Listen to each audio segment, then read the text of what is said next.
Are you ready to become awesomer? Hello everyone, this is Umar Hamid, your host, and welcome to the No Limit Selling Podcast, where industry leaders share their tips, strategies, and advice on how to make you better, stronger, faster. Get ready for another episode.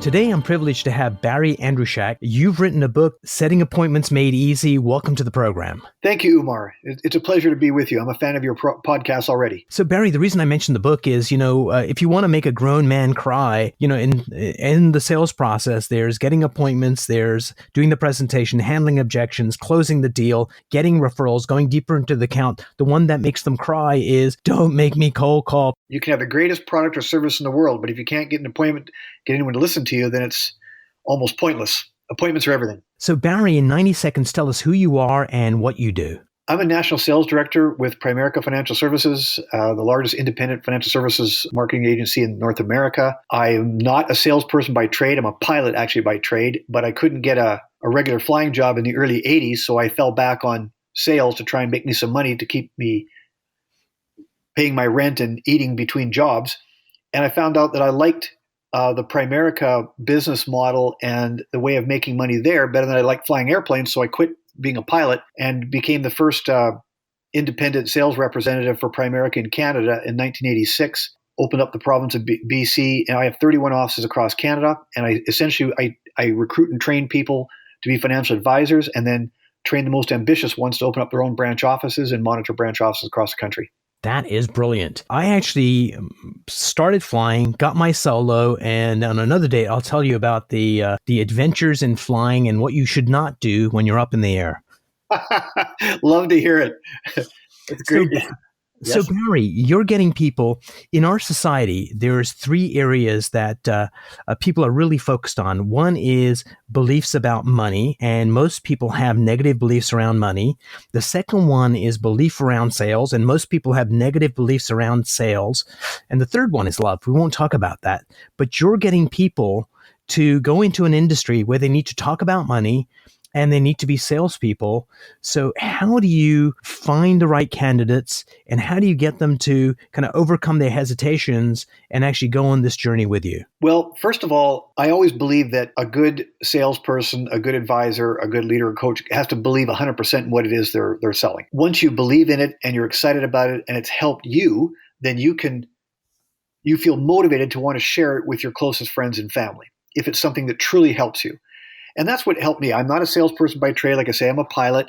But when I found out how money worked, how it was a lot easier to, get an investment program and save for the future than I thought it was, I got excited about it and started becoming a client myself. And then I realized none of my friends and family knew anything about money or investing either. So I started showing them what I was doing, and they became clients. And some of them said, "Hey, listen, how did you get involved in this? Can I do this as well?"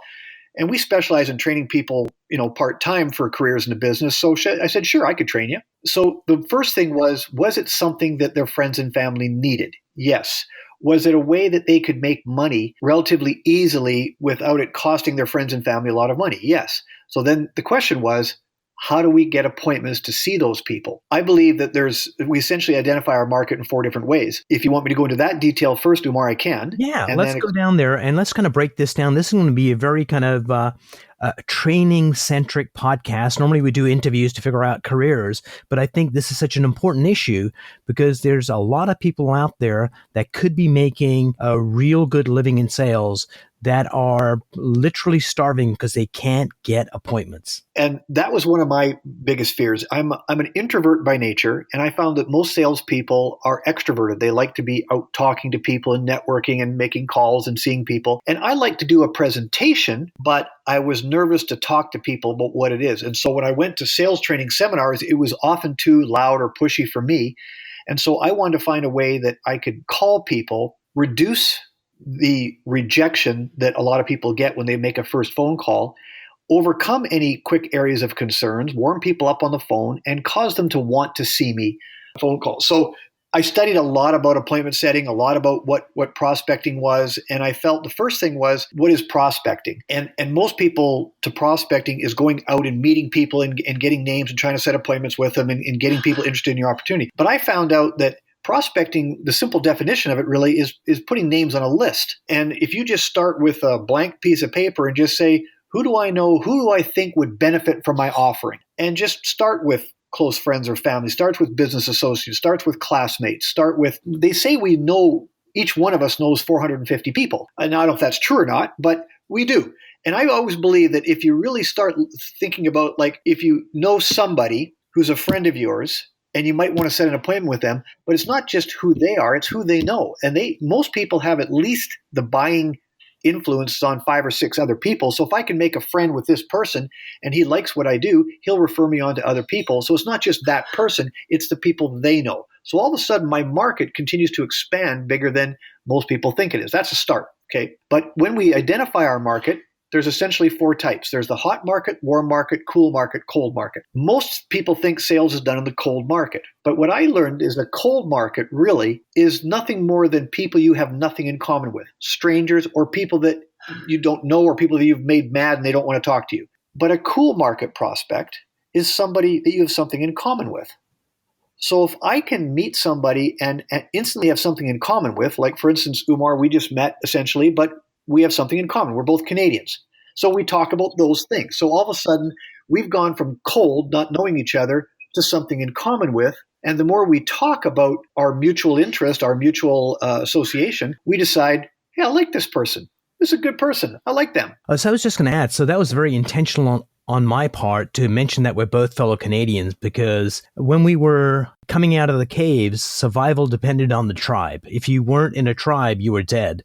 And if there were other tribes, they might kill you. Just having that one thing in common with someone else, whether it's kids, countries, jobs, you can hear the change in their tonality immediately as soon as they realize, oh, you and I both worked at HP. It just starts a different kind of relationship. Exactly. And I believe that good sales, long-term good sales careers is built on people that like you and trust you and the relationship you have with them. The stronger the relationships you have with people, the more they'll refer you to other people, which makes it easier and easier to set appointments. Because now if you referred me to your top friends, they might not know me at all, but they trust you in referring me to them. And so that's an easier appointment for me to set. Hi, John. It's Barry Andruschak calling. Umar Hamid gave me your phone number. Did he happen to mention I'd be calling you? So all of a sudden, we have a connection. And then I would say, and you say, oh, yeah, no, he didn't mention, or yeah, okay, hey, what's up, Barry? Whatever, And I'd say, well, first of all, Umar, thanks for taking my call. Have I caught you at a bad time? Have you got 5 minutes to chat? Because I always think one of the biggest mistakes people make when trying to set an appointment is they rush into their script and the person they've called has taken the call, but they're in the middle of something busy and they can't listen. Say, listen, Barry, sorry, hey man, listen, it's a bad time. Yeah, okay, if that's what you want, I don't have time right now, call me back later. And all of a sudden, you stumble on that phone call and you feel like you've been rejected. You haven't been. You just caught them at a bad time and didn't give them an opportunity to say, could you call me back later?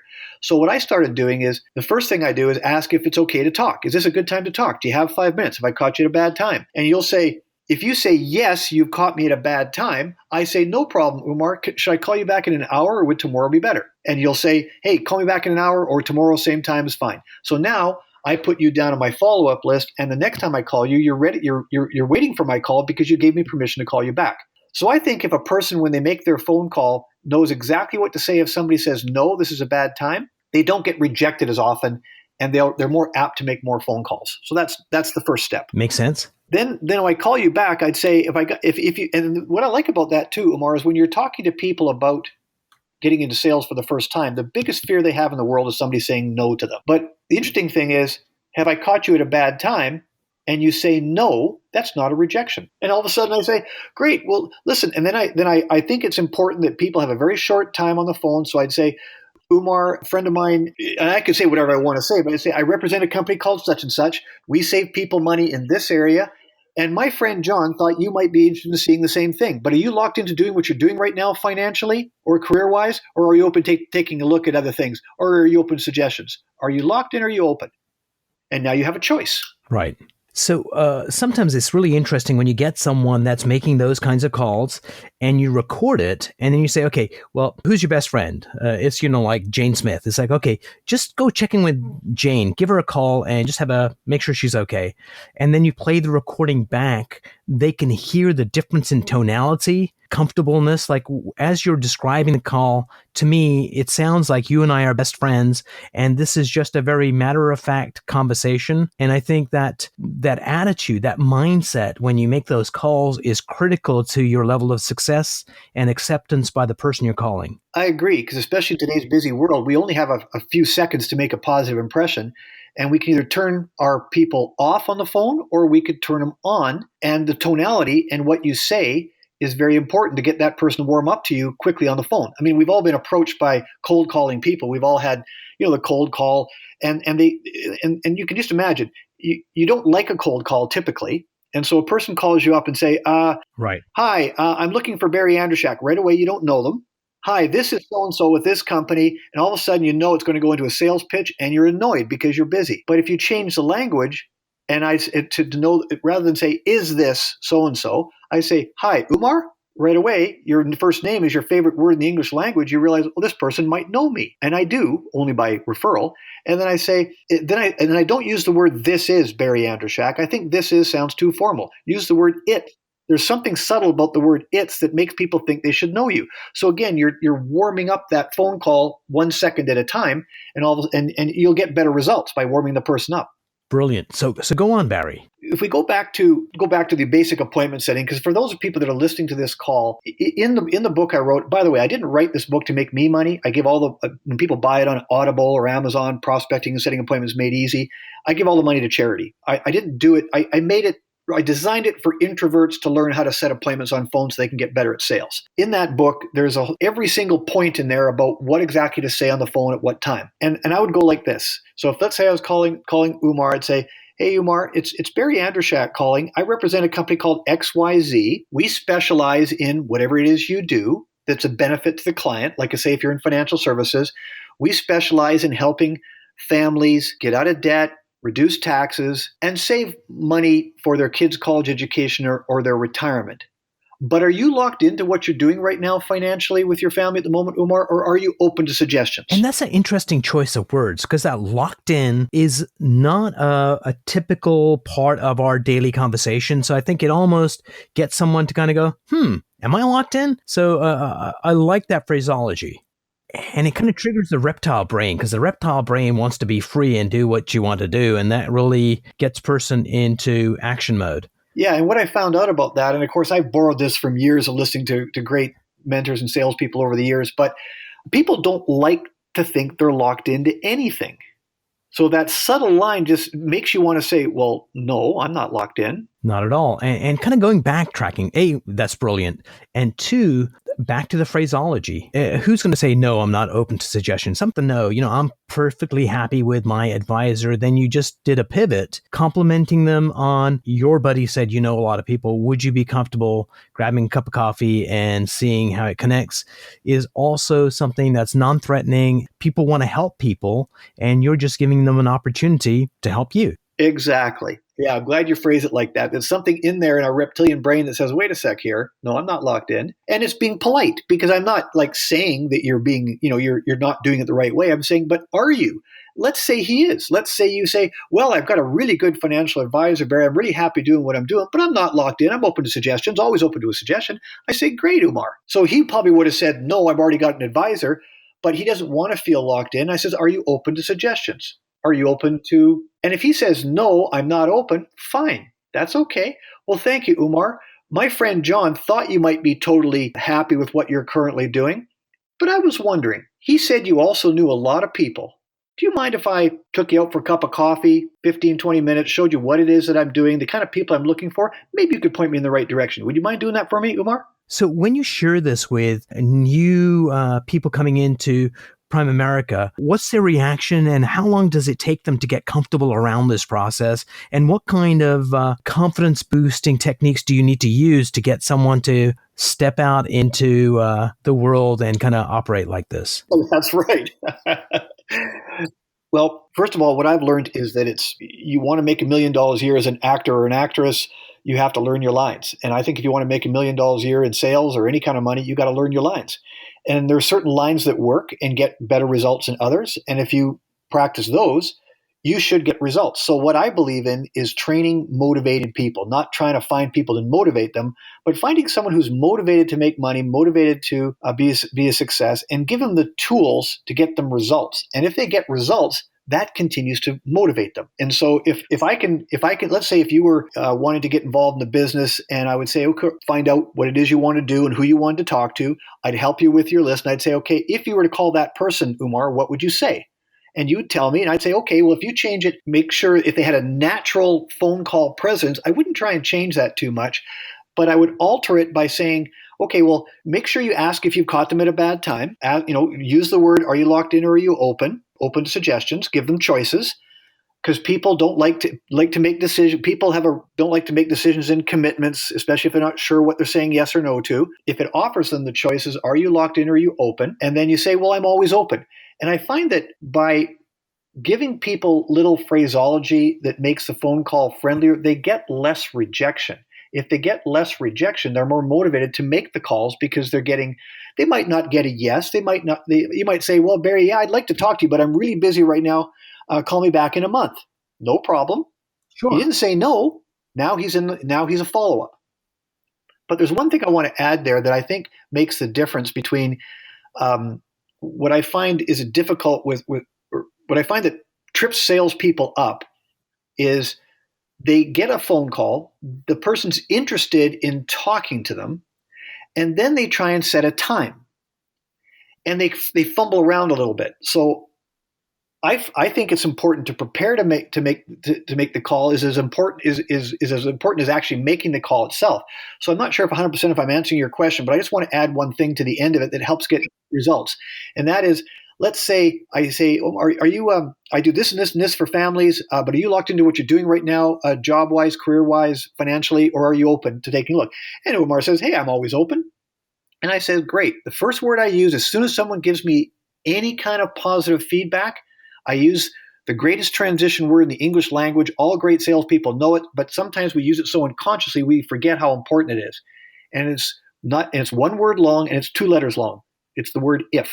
In my opinion, so if we were to get together for 15 or 20 minutes, Umar, would you prefer to get together during the day or would the evening be better? Would you prefer to get together during the week or would a weekend be better? And you if them into an alternative choice, even if they're not 100% sure why they're seeing you, you sounded friendly, you weren't pushy, you gave them something that interests them about saving taxes, reducing debt, getting a better deal on something or other. And they say, well, if I was to get, and I haven't made a decision yet to get together with Barry, but if I was to make a decision, yeah, maybe after work is better than during the day. So I'd say, well, after work is better. And then so I if them into, okay, so would you prefer, Tuesday or Thursday, and so on. If I can interject here, Barry, because I think what you said was kind of brilliant, because, that's like the alternative clause, but by using the if word, in order to answer that, they need to create a mental construct of actually meeting on the 2 times. And the if word really puts them in charge, makes them really comfortable in what they're doing. So it sounds like a lot of the process you're teaching is not complicated, but the languaging is very specific. It's very safe for the person that we're talking to. Well, I've been teaching this for 30 years, Umar, and that is one of the clearest explanations and understanding what it is. You're making people feel safe, and you're making them feel that they're in charge of setting the appointment, not you, which puts them in control. So they feel better about. You're exactly right, 100%. So, Barry, the one thing I like about this is nothing you've mentioned so far is rocket science.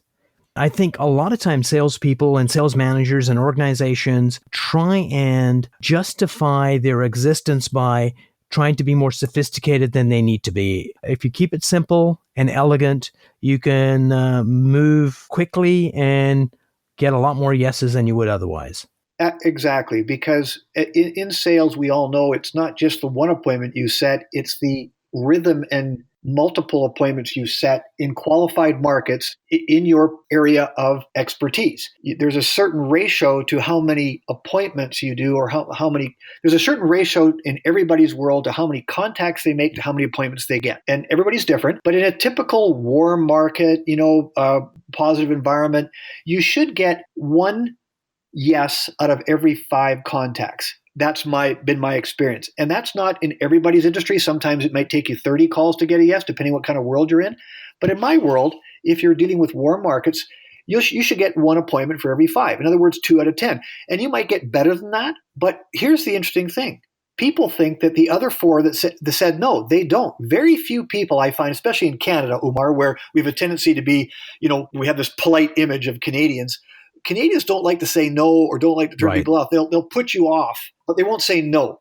What I would like to get people to do is, even if you said, well, no, now's not the right time, or I'm already, you don't feel as rejected. So my goal is have a script that I can use over and over again that can get me at least 1 appointment every time I pick up the phone. And if I can do that 3, 4, 5 times a week, I'm going to have my next week booked with 3 or 4 or 5 appointments. That's all I need to get my business going. It's just they have to make enough consistent calls because there's postponements too. People postpone appointments, they get busy, and then you're in the realm of follow-up. But there's also a ratio of how many appointments you have to do to get a transaction, to get a happy client. And everyone's different there too. So whatever industry people are in that are listening to your podcast, in my world, every time if I see 5 potential clients, 5 potential people that are in my market, that are sort of have a need for what I do, I will get 3 out of 5 clients. It's a very high ratio but what is your ratio? How many appointments do you need to get 1 client? And then you add up how many how many phone calls I have to set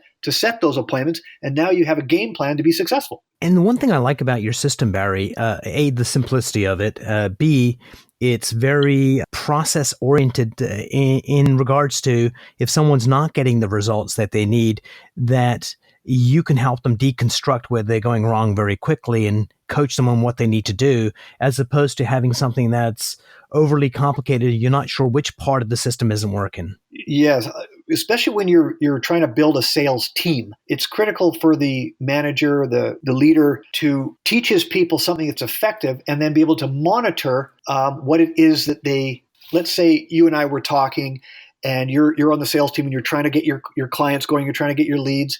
And I say, how is your last week going, Umar? And you say, well, I've been making calls, but haven't get that many appointments. So what I do is I say, how many contacts have you made? You'll tell me. Most salespeople are really good at avoiding work, the work that they need to do to get successful. So I say, how many new contacts did you make? How many text, emails, how many requests did you make to get an appointment? You'll say, well, I don't know, I made like 15 or 20. Okay, and how many appointments did you get? Well, I got about 1. His ratios are too low. Right. And what that tells me is you're working in too cold of a market, or you're saying the wrong thing on the phone. Because in a normal warm market with a good product and service, you should get an appointment a lot better than that. And so, yeah, you're right. You deconstruct it by saying, okay, who are you calling, Umar? Well, I'm calling, okay, no wonder. Well, you know what you need to do? You need to warm those people up a little bit. I have a whole chapter in my book called Warming Up the Cool Market. I think sometimes it takes time to have a long-term successful sales career, and you need to be able to get people to like and trust you to want to not only do business with you, but refer you on to other people that want to do business with you. So I believe it's important to warm people up first before I start asking them for an appointment. So it's warming up the cool market. So I say to you, Umar, I says, you know what? You need to spend a little more time warming up that market. It's too cold. You're trying to set appointments with people that don't know you, don't know enough about you. So give me an example of one of the techniques you recommend to warm a market up. Okay. One of the things is it's very seldom done today, but has a big impact. Thank you cards. I believe that no matter what happens out there in the community, if let's say you and I were talking, and let's say you said you were busy, you couldn't help me, or whatever like that, I'd probably still send you a thank you card. I say, Umar, thank you very much for your call. If you ever change your mind, give me a call. Here's my card. Thank you very much. And I may have your address, I may not, whatever. But I think a little thank you card to people. Here's another example. Let's say that I've got a group of people that we have something in common with. I might spend more time getting to know you. Let's say you have kids that go to the school, but I'm too busy dropping them off to get to know the parents. Warming up the cool market. We have something in common, which means our kids go to the same school. We don't know each other. I have no idea what it is you do for a living. I'm not going to rush right in and say, hey, Umar, while you're dropping your kid off, can I buy you a cup of coffee and talk to you a little about my financial business?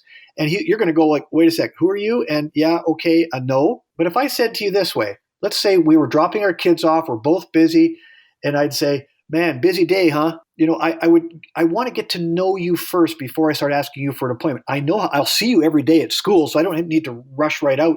But what if I said, hey, Umar, yeah, you heading off to work? Oh, no, I got the day off today. Hey, yeah, me too. Hey, do you want to grab a coffee? Sure.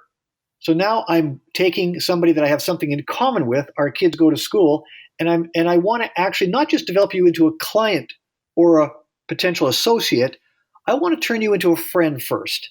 Right. So my prospecting method is let's turn strangers into friends first, then friends into clients and associates. Brilliant. So Barry, just before we end this podcast, we started this podcast with you saying that, you were a pilot and then you moved into this profession. It sounds like both occupations have a checklist and a process in place.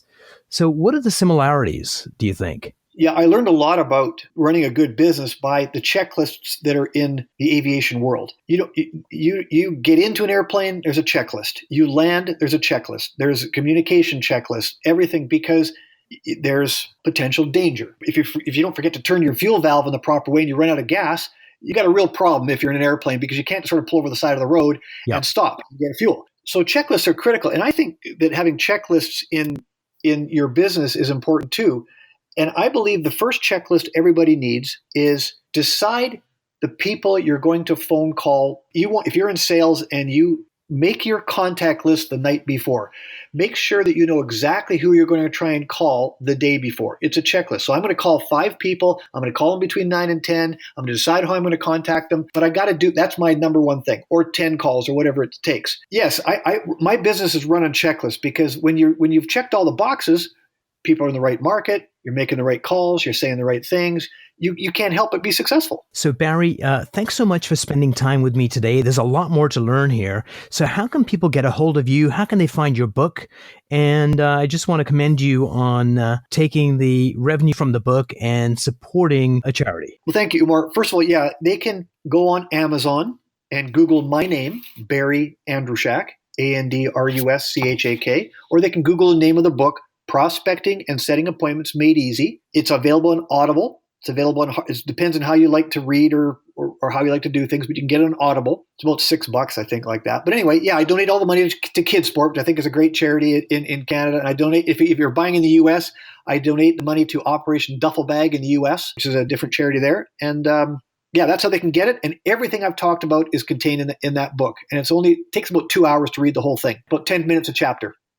Barry, thanks so much for sitting down with me. I really enjoyed the conversation. Yeah, me too, Omar. It would be good to meet you one day in person. Hope we get a chance to do that. Brilliant.